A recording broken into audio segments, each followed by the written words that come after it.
How many of us are excited to be God's presence? Alright. I can get excited here to the house.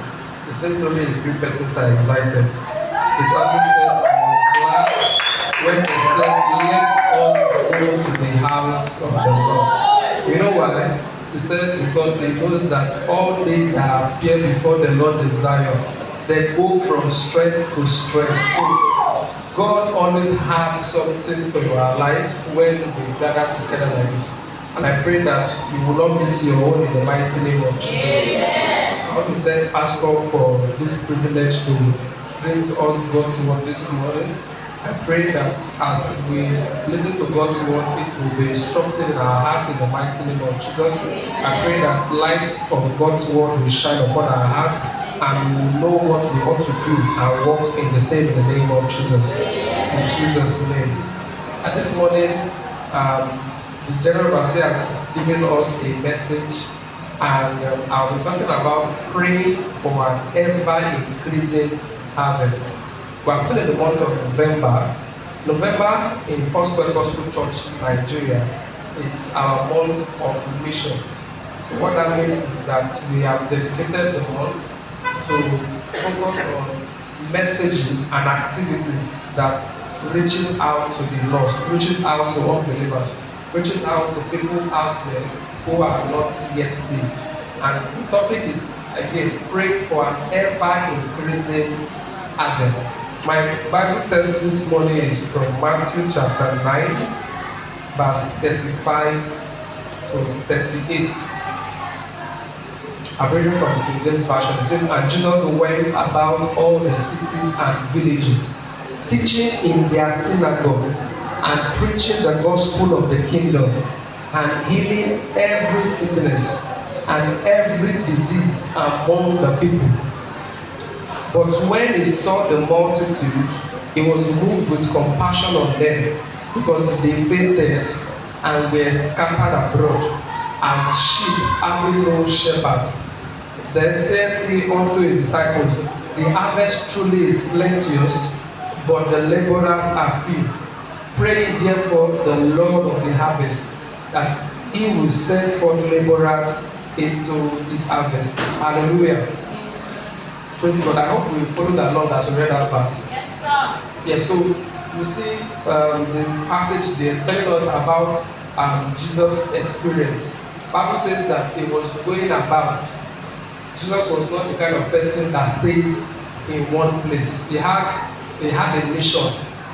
He had a mission, and he knew that time was short. He wasn't going to stay around for a long time. You know, for many of us, we are very conscious of our life. We want to live long on earth. And I mean, it's very good. It's good to live long on earth. But it's better to live an impactful life on earth than just desirous to live long. You know, Jesus died at the age of about 33. And he died, he was buried, he was resurrected, and he went back to be with God at a very short age. But the impact of just that short period of time is still telling on the earth today. So it's not so much about living long on the earth, but having an impact. So he knew that he had a very short time while he was on earth there, and he was going about, going to everywhere, telling people about the kingdom, telling people about the event that will happen, preaching the gospel of the kingdom. What God just wasn't preaching, Jesus was also healing people. And you know, in the first place, we believe in healing. I hope you know that. Yes, sir. We believe in healing. Jesus Christ is our healer. That's one of the cardinal things that we believe as a church. He was healing every sickness and every disease among the people. So you always discover that in scriptures, whenever the word of God is being preached, that there is always the healing and there's always this kind of deliverances that always goes alongside God's word when it's being preached. Because the word of God is powerful, the word of God is potent. And that's what Jesus Christ went about doing. Modeling for us what we ought also to do. The mission word, you should tell somebody about the gospel of God. Tell somebody about Jesus. Tell somebody around you about what God has done for them. About how God has sent his son to die for them, how God has sent his son to deliver them. And that's just your work. That's just your work. Your work is to go there and do that. God will do the work of touching the hearts of people. God will do the work of converting that sinner. God will do the work of making that person heal. But sometimes we are actually bothered about what God will do. Instead of us to do our own part. If we do our own part, God is committed to do his own part. And like we know, if you look at verse 38, verse 37, which is the emphasis, it says that the harvest truly is plenteous, but the laborers are few. One will be wondering, what is the harvest? What is the harvest? We thought about it. What is the harvest? What is Jesus talking about here? If you have an old King James version, you see there that the harvest is plenteous. It's written in letter red. You check your Bible, you see it's written in letter red, and tells us that those are the direct words of Jesus Christ. And it says the harvest is plenteous. One of the wondering, what is the harvest there? Jesus, knowing that he was living in a society that most of the people there are farmers, they are into agriculture. So he was using everyday language for them to understand what he was saying. He wanted to communicate the truth of God's word to them. So he was therefore using what they could relate with. Most of them were farmers, most of them were into agriculture. So they could relate with when you talk about harvest. So they know that, oh, that means you have planted something, so now we reap something. So that's harvest, right? So Jesus was using that to communicate to them about the kingdom of God. It's interesting to note that while in agriculture, harvest, we talk about the crops, the farm produce. Jesus was talking about human beings, and he was using harvest to describe human beings, right? He was talking about human beings because the harvest is not tomato, the harvest is not rice, the harvest is not beans that you plant. The harvest are human beings that are out there that God wants to reach, God wants to touch. And he's telling us that the harvest is plenteous. Harvest is plenteous. How many of us have seen a mango tree and it's full of mangoes that are ripe? What do you think will happen to it? What do you think will happen? You see people trying to throw stones. If the tree is close to where a secondary school is passing by, or there's a secondary school beside it, you discover that most students will plug down everything.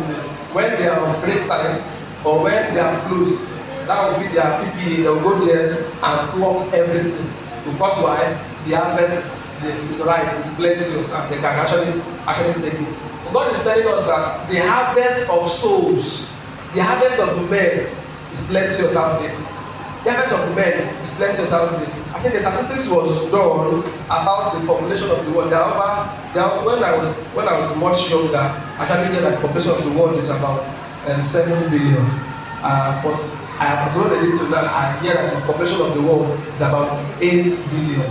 And I don't know who did the census, but I think there's a way that you have to do the mathematics to calculate it, and approximate that we are about 8 billion. So there are about 8 billion people in the world today, but the 8 billion people are not all believers. The people that are Christians, I don't think they are over to people that are believing Christians, that believe in Christ Jesus, and I don't think they are up to 2 billion in the world, right? And that tells us that the harvest is plenty. The harvest is truly plenty, and there are many people out there for us to reach, many souls out there for us to tell about the gospel of Christ. People out there to tell about the power of God to save. In this message, I have 3 lessons outlined. Number 1 is that increasing, because I'm talking about praying for an ever-increasing harvest. So we want to look at increasing the harvest through compassion. That's the first lesson outlined. Increasing the harvest through compassion. In the Bible verse that we read, you will discover here that the Bible says in 36, but when he saw the multitude, Jesus saw the multitude and he was moved with compassion. It was the mood. He touched his heart. Not the time that you see a babe and your heart is shaking. Not that time. This one, he was touched really. He felt for them.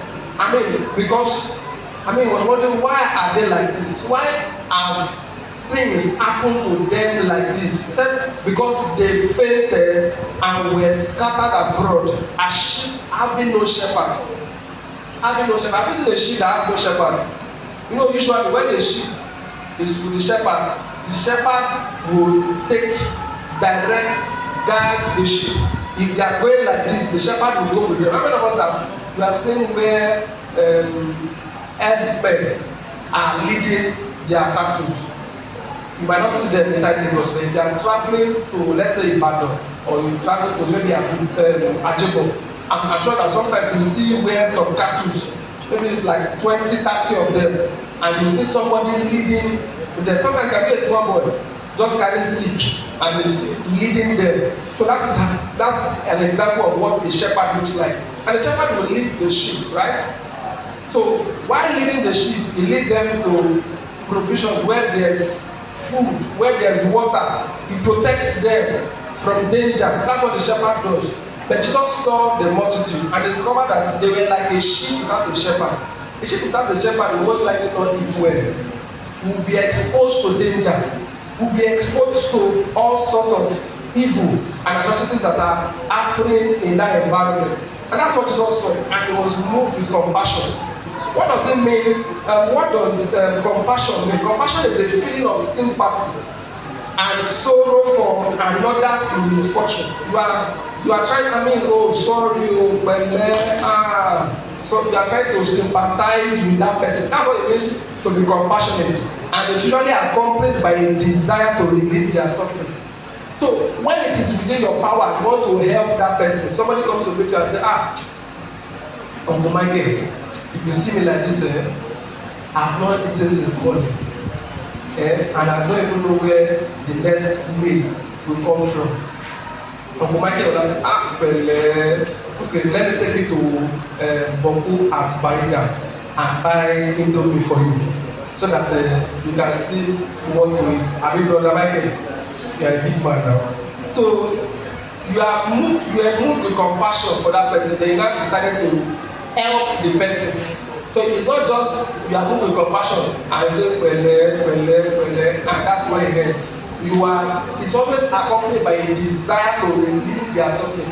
You can just do something, and that's what Jesus was moved by. He was moved with compassion. He saw crowds of people, multitude of people, and he was moved. And people, it's like the world has happened to them. Something has happened to them. Because spiritually they were without direction. Spiritually everything was not going fine with them. I know some people try to say that may Nigeria not happen to you. Some people try to say that I wasn't praying for Russia. I will just say what some people try to say.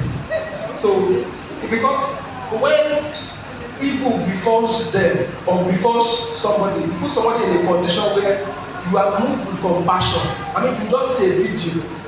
Thank God. Maybe it's an important message. Maybe God spoke to the media unit of that church that Sunday that we were doing a live recording of their service. You saw the video. People came to church just to worship God, to pray, and they were invaded in this same Nigeria.